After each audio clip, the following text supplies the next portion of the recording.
The three most popular drinks in the world are water, tea, and beer.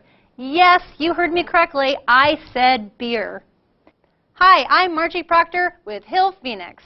This month I toured a microbrewery called O'Fallon Brewery near St. Louis, Missouri. My quest was to get the scoop on why microbrews are taking a bigger and bigger share of the U.S. beer market.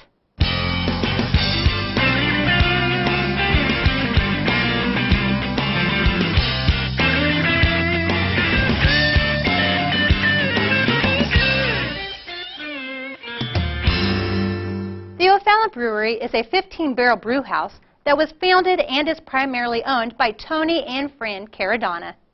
You may be wondering, what is a microbrewery? Technically, a microbrewery is a small producer of beer that serves local or regional markets. To qualify as a microbrewery, the establishment must produce less than 15,000 barrels annually. All beer, including microbrews, are handcrafted and brewed with 4 basic ingredients: water, malted barley, hops, and yeast. In some cases, rye, wheat, fruits, and spices may be added to create a unique tasting beer. Craft beer is brewed in small batches to ensure freshness and maximum quality. According to Brian Owens, the brewmaster for O'Fallon Brewery, it usually takes around 2.5 weeks to brew a batch of beer, and using quality ingredients is key to creating a great tasting beer. Standing in the beer aisle may be overwhelming, but if it is broken down into categories, it is much easier to grasp. There are really only 2 types of beers, lagers and ales. Within these 2 main categories contains many varieties, tastes, and complexities that range from light, sweet, refreshing, and crisp to dark, bitter, and robust. Let's hear from Brian, our expert brewer, on what the difference between lager and ale is. The main difference is yeast strain, and so that's the only thing that really differentiates the two. Ales are a particular type of yeast, lagers are another type of yeast. Lagers ferment at cooler temperatures, and so you get a little more of a smoother flavor out of a lager, I think. Ales ferment at warmer temperatures, so they produce more estery compounds or fruity flavors. A big challenge is convincing a shopper to try something new.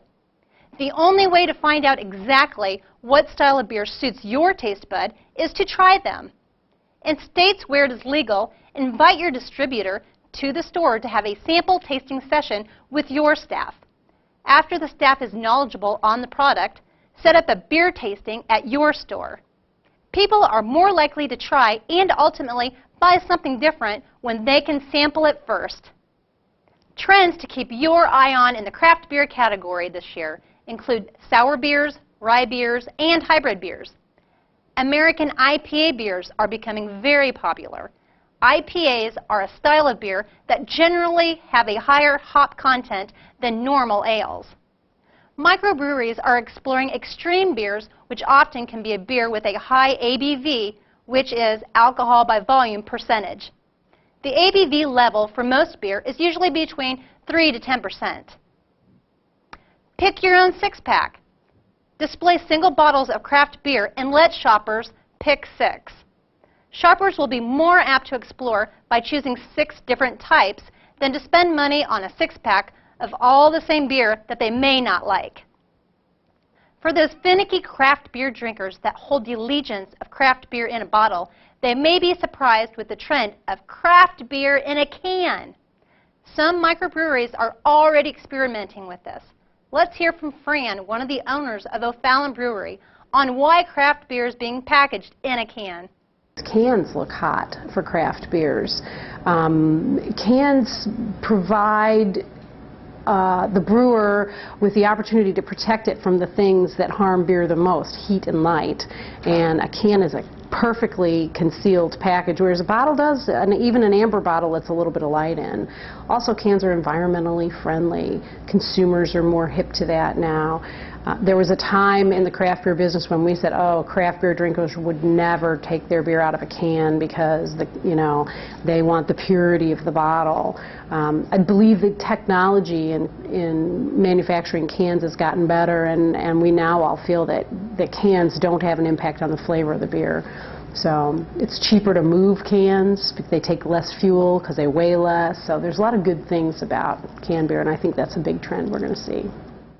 It is recommended that craft beer be displayed in a refrigerated case between 38 and 41 degrees Fahrenheit. All beer ages much slower when kept cold, especially craft beer. Most craft beer is not pasteurized, which means it is not as equipped to withstand the warmer temperatures as some of the big commercial beers are. There are also lots of flavors and aromas found in craft beer that can suffer if it is not kept cold, hoppier beers especially. Upright, self-service refrigerated cases are very popular in the beer aisle. They don't consume much real estate, and most can hold up to 5 rows of shelves for beer. Hillphoenix offers a variety of upright merchandisers that are available in standard heights from 81 inches to 85 inches high, footprints ranging in depths from 35 to 43 inches. Refrigerated displays are also offered with and without doors. Craft beer is also seen displayed in walk-in coolers with reach-in doors and walk-in coolers with beer caves. When looking at lighting selections, Hillphoenix offers an optional clairvoyant LED light which does not emit harmful UV rays. Adjustable heavy-duty metal shelves or wire shelves are recommended for displaying beer in refrigerated cases and in walk-in coolers. Heavy-duty wire racks are also great for displaying 12-packs and cases of beer in the base deck of a refrigerated display case. Thanks for joining me, and I hope I have inspired you to continue educating your shoppers in the beer department. The payback is an enhanced shopping experience for your customers, boosted sale averages, and satisfied customers who come back to purchase more beer. If you have any questions, please don't hesitate to ask me by clicking on the Ask a Question button or contacting your knowledgeable Hillphoenix sales representatives for more information on refrigerated display equipment. Here's a toast to craft beer. Cheers!